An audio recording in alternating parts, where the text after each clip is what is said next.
এটা সত্যি যে আমার বাড়ি বিহারে আর বন্ধুর বাড়ি ওয়েস্ট বেঙ্গলে, কিন্তু অনেকটাই কাছাকাছি। আমাদের বাড়ি চা বাগানের ওই পারে আর বন্ধুর বাড়ি বাজারে। A few moments later. আজকে যাচ্ছি বন্ধুর বাড়িতে জলপই আনতে। তো সকালবেলা আমি ঘুম থেকে উঠে ভিডিও এডিটিং করছিলাম, তখনই বন্ধু ফোন করে বললো যে আমি বাড়িতে জলপই নিয়ে যা, আজকে আমি বাড়িতে আছি, তোর নাইট ডিউটি আছে, তো আজকে বাড়িতে থাকবে সারাদিন। তো এখন যাচ্ছি জলপই আনতে বন্ধুর বাড়িতে। তো চলো তোমরাও দেখো।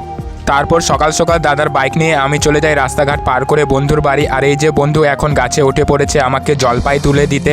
আর আমি ছোট বোনটার সাথে কথা বলছিলাম, বলতে বলতে এত কথা বলছিল আমি ভুলে গেছিলাম বন্ধু ওপর থেকে জলপাই তুলে ফেলে। তাই সাইডে এসে কথা বলতে থাকলাম। তোমরা হয়তো হাঁপিয়ে যাবে কথা বলতে বলতে, এত কথা বলতে পারে বোনটা তোমরা ভাবতেও পারবে না। আর এই যে দেখো কতটা আমাকে হেল্প করে দিল। আমি নিচের গুলো তুলতে থাকলাম আর বন্ধু ওপর থেকে পাড়াতে থাকলো। এইভাবে আমাকে জলপাই দিল আচার বানানোর জন্য। গাছ থেকে যখন নামছিল তখন একটা ডাল ভেঙে আমাকে দিল আর বলল, এই ডালগুলোর জলপাইগুলো তোকে দিচ্ছি না, তোর বউকে দিচ্ছি। আমি তখন বললাম, যতক্ষণ আমার বউ নেই ততক্ষণ আমার বউয়ের জিনিস সব আমার। ধন্যবাদ আমার বউয়ের জন্য এত ঝুঁকি নেওয়ার জন্য বন্ধু। আর আজকের ক্যামেরাম্যান কে ছিল জানো বন্ধুরা? এই ছোট বোনটা খুবই মিষ্টি এবং স্মার্ট তো আছে, সেটা বলতে হবে না আমাকে, তোমরা দেখতেই পেয়েছো। তারপর বন্ধুর দেওয়া জলপাই নিয়ে আমি গেলাম বাড়ি। আসলে বাজার থেকে কিনতে পারতাম, কিন্তু কেমন করে তুলে কোথায় ফেলে, তাই বাজার থেকে নিলাম না। একদিন আমি কাজে যাই, তখন দেখতে পাই রাস্তা থেকে বন্ধুর বাড়িতে জলপাইয়ের গাছ হয়েছে। তখনই সাথে সাথে বন্ধুকে ফোন করে বলি আমাকে 1 থেকে 2 কেজি জলপাই দিস আচার বানানোর জন্য। কাজে ব্যস্ত থাকে তাই দিতে পারে নাই, আজকে ফ্রি আছে তাই ফোন করে আসতে বলেছে জলপাই নিতে। আমাদের বাড়ি আর বন্ধুর বাড়ি বেশি দূরে না। এটা সত্যি যে আমার বাড়ি বিহারে আর বন্ধুর বাড়ি ওয়েস্ট বেঙ্গলে, কিন্তু অনেকটাই কাছাকাছি। আমাদের বাড়ি চা বাগানের ওই পারে আর বন্ধুর বাড়ি বাজারে। নিয়ে তো এলাম। এইবার মা কয়েকদিনের মধ্যে আচার বানিয়ে দিবে, কিভাবে বানাবে আপাতত জানা নেই আমার, যখন বানাবে তাহলে দেখতে পারবে। তাই আজকের ভিডিওটি এই পর্যন্ত শেষ করলাম। দেখা হচ্ছে পরবর্তী ভিডিওতে। যদি ভালো লাগে থাকে তাহলে লাইক, সাবস্ক্রাইব, কমেন্ট করে পাশে থেকো। Tata, love you all.